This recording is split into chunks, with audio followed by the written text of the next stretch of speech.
قال الحسين عليه السلام: إن لم يكن لكم دين وكنتم لا تخافون المعاد فكونوا أحرارا في دنياكم. امام حسین علیہ السلام ارشاد فرماتے ہیں، اگر تمہارے پاس دین نہیں اور تم قیامت سے نہیں ڈرتے ہو تو کم از کم اپنی دنیا میں آزاد انسانوں کی طرح رہو۔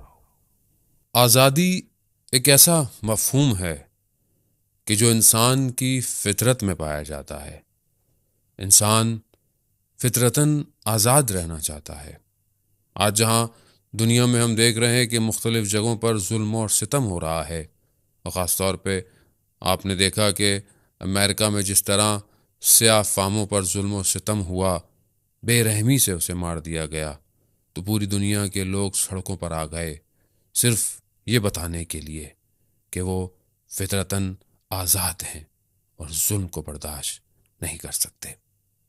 حضرت محمد مصطفیٰ صلی اللہ علیہ وآلہ وسلم نے اسلام کے پیغام کے ذریعے سے اس وقت کفار مکہ کے درمیان میں اس پیغام کو پہنچایا کہ انسان آزاد ہے اور اسے آزادی چاہیے۔ اس لیے انہوں نے اس وقت کی مختلف رسومات، تفکر، فکر، عقائد سے انسان کے وجود کو آزاد کرایا، اور وہ آزاد ہے، اور یہی آزادی اس وقت ظالموں سے برداشت نہ ہو سکی۔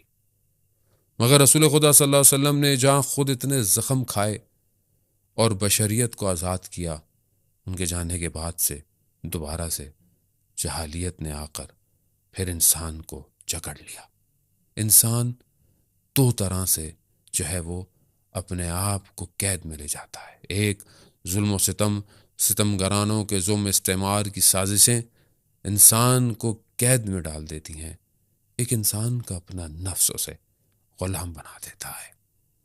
امام حسین علیہ السلام نے کربلا میں آ کر اسی آزادی اور حریت کا درس دیا۔ امام حسین یہی تو فرماتے ہیں کہ اگر تم جو ہے وہ قیامت پر یقین نہیں رکھتے تو کم از کم اس دنیا میں تو آزاد ہو، آزادی سمجھو۔ یہی وجہ تھی کہ امام حسین نے وہاں پر آ کر جو پیغام دیا، اس نے نہ صرف اس وقت لوگوں کے اندر اس فطری پیغام کو اجاگر کیا، بلکہ تا قیامت تک ہم دیکھ رہے ہیں کہ اگر مظلومیت کی صدا ہے تو وہی یا حسین ہے۔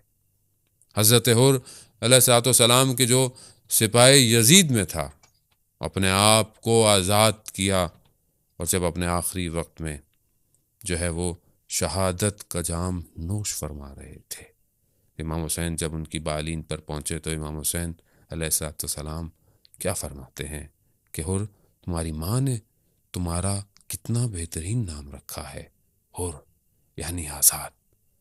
جبکہ حر جو ہے وہ سپاہی یزید سے آزاد ہو چکے تھے، مگر حر اپنی آخری سانسوں کے ذریعے سے اب اپنے نفس سے بھی آزاد ہو کر آخرت تک آزاد رہنا چاہتے تھے۔